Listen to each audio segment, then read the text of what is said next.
Hello everyone and welcome back to my channel. आज की video के अंदर हम जो टॉपिक करने वाले हैं उसका नाम है treatment of bad debts in case of PGBP. Okay, हम यहाँ पर पीजीबीपी का प्रोविजन कर रहे हैं, जहां पर हमें देखने वाले हैं कि यार जो बैड डेट आपके बिजनेस में होते हैं उसकी डिडक्शन आपको किस तरीके से मिलेगी। तो बैड डेट्स में अगर मैं बात करूं तो भाई हमारे पास दो टाइप के निकलते हैं। एक तो आपका जो एक्चुअल हुए हैं वो, और दूसरा आपका आता है यहाँ पर आपने अगर कोई प्रोविजन बनाया है तो, जो कि आप अकाउंट्स में पढ़ते हो, provision for doubtful debts bad debts, हम चीज बना के चलते हैं।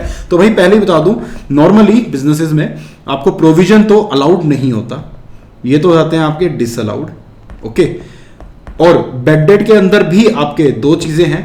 पहली बात तो अगर मान लो सेल से रिलेटेड है कि आपने यार लास्ट ईयर कोई सेल की थी 10 लाख रुपए की, एक्रूअल बेसिस पे आपने उसको इनकम दिखा दिया, इस साल आपको पता चला कि यार सिर्फ 8 लाख रिसीव होंगे, 2 लाख रुपए तो गए पानी में, तो उस केस में वो जो 2 लाख है वो आपको एज अ बैड डेट आपको अलाउ कर दिए जाएंगे।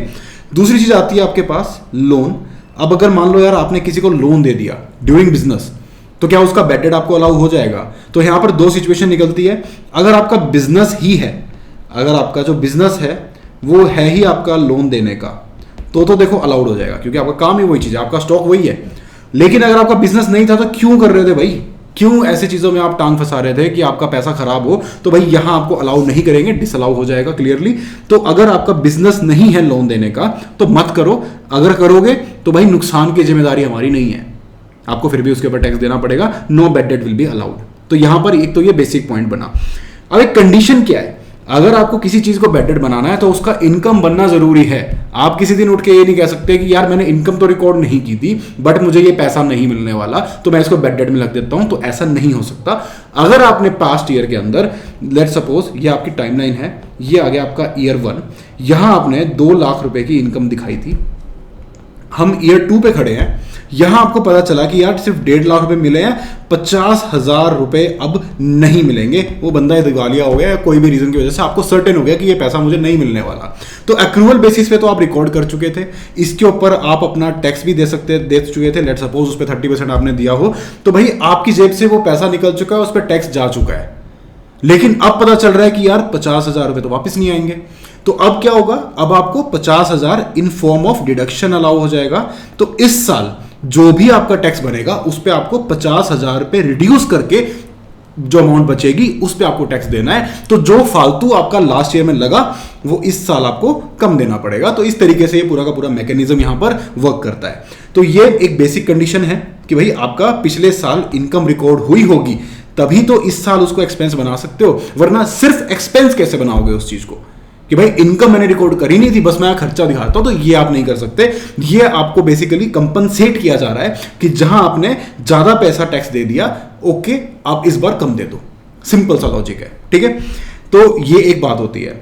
अब बात करते हैं कि यार इसमें रिकवरी की।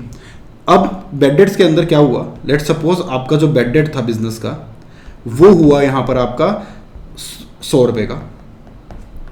अगर तो आपको अलाउ हो गया पूरा का पूरा 100 रुपए एज डिडक्शन, तो भाई इस केस के अंदर तो जितना भी पैसा मिला आपको, 10 रुपए 20 रुपए 30 रुपए कुछ भी मिलता है या पूरे 100 रुपए मिलते हैं, तो भाई वो अमाउंट फिर जब मिलेगी तो टैक्सेबल हो जाएगी। हमने तो खाली नुकसान के लिए आपका टैक्स रिड्यूस किया था ना यार। तो एक तरह से क्या हुआ, पहले टैक्स बढ़ा, देखो 100 रुपए से पहले आपको टैक्स देना पड़ा। आपको लगा पैसे नहीं आएंगे तो भाई 100 रुपए का टैक्स अगले साल आपने ईयर 1 में आपने 100 रुपए का टैक्स दिया। ईयर 2 में पता चला कि यार पैसे नहीं आएंगे तो 100 रुपए से आपने कम टैक्स दिया, तो प्लस और यहां माइनस हो गया।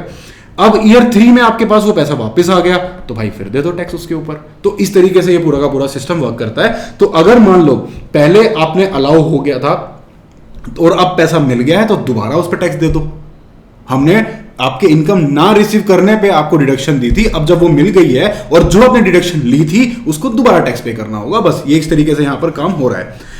अब दूसरी चीज क्या होती है कि आपको पूरा का पूरा अलाउ नहीं हुआ था, आपको अलाउ हुआ था लेट सपोज 70 रुपए का अलाउड था, मतलब डिडक्शन के लिए आपको अलाउ किया गया, और 30 रुपए जो हुआ वो आपका हुआ डिसअलाउ। अब हम यहां पर सिचुएशन क्या रख रहे हैं कि ये जो डिसअलाउड है, पहली सिचुएशन कि भाई इस डिसअलाउड से आपको पैसा ज्यादा रिसीव हो गया, दूसरी सिचुएशन डिसअलाउड से कम रिसीव हुआ। अगर आपको डिसअलाउड से कम पैसा रिसीव हुआ तो भाई उस केस में क्या होगा, अब सर्टेन हो गया ना कि यार 10 रुपए और अब बिल्कुल भी नहीं आएंगे, क्योंकि 20 ही आए ना बचे हुए, 100 में से 70 तो पहले अलाउ हो गए, अब सिर्फ 20 आए, दैट मीन्स 10 तो नहीं आने वाले, तो अब उसकी डिडक्शन मिल जाएगी। और अगर जितनी डिडक्शन आपको डिसअलाउड थी उससे फालतू पैसा आ गया तो जो एक्स्ट्रा मनी है जो आया है 10 रुपए, वो अब आपका टैक्सेबल हो जाएगा। टैक्सेबल क्यों हो जाएगा? देखो यार, आपको 100 रुपए का बैड डेट हुआ था, उसमें से आपको 70 रुपए का तो डिडक्शन मिल गया, बचा 30। अब आपके पास लेकिन 40 रिसीव हो गया, तो भाई 30 का डिडक्शन जो था वो तो रहेगा ही रहेगा। आपको 10 रुपए एक्स्ट्रा रिसीव हो गए, जो डिडक्शन आपको अलाउ नहीं किया गया, ठीक नहीं अलाउ किया, आपको तो मिल गए ना, लेकिन 10 रुपए फालतू भी मिल गए। तो जो फालतू भी मिले हैं, जिसकी आपने फालतू में डिडक्शन ले ली थी, अब वो भी दो, तो अब आपको उसके ऊपर भी टैक्स देना पड़ जाएगा, तो वहां पर भी वो चीज आपकी आ जाएगी। तो भाई ये तो हुआ आपका बैड डेट्स वाला पॉइंट, ठीक है। काफी बेसिक चीजें थी, आई थिंक आपको अच्छे से ये चीज समझ में आ गई होगी। अब एक बात देखो कि भाई जिसको नुकसान हुआ है वही क्लेम कर सकता है।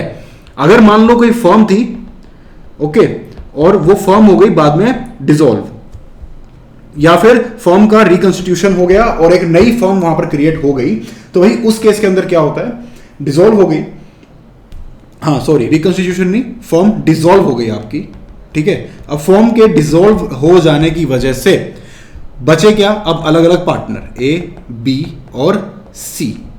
तो क्या इनमें से कोई भी इंसान, क्या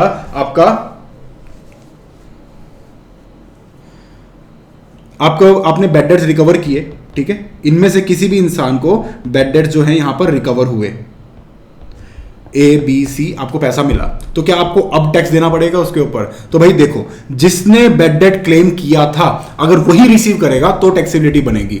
तो भाई फर्म थी मान लो X ABC limited, bad debt का जो क्लेम लिया था वो लिया था एबीसी लिमिटेड ने, पैसा वापस मिला है ए को या बी को या सी को, तो क्या इनकी टैक्सेबिलिटी बनाने का कोई पॉइंट बनता है? भाई एक कॉर्पोरेट वे लिया, आपने चीज समझी है ना कि ABC partnership firm was a separate entity और A B C are separate entities.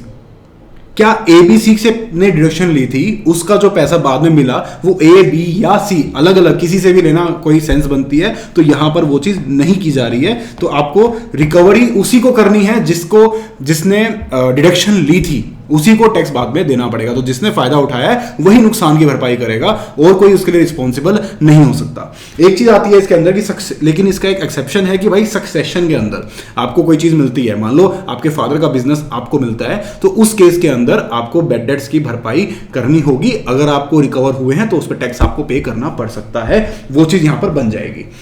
अब एक पॉइंट आता है, जब मैंने आपको स्टार्टिंग में हमने यहां पर पढ़ा था तो मैंने आपको बताया था कि भाई प्रोविजन फॉर बैड डेट्स जो हैं, डाउटफुल डेट्स हैं, वो डिसअलाउ हो जाते हैं।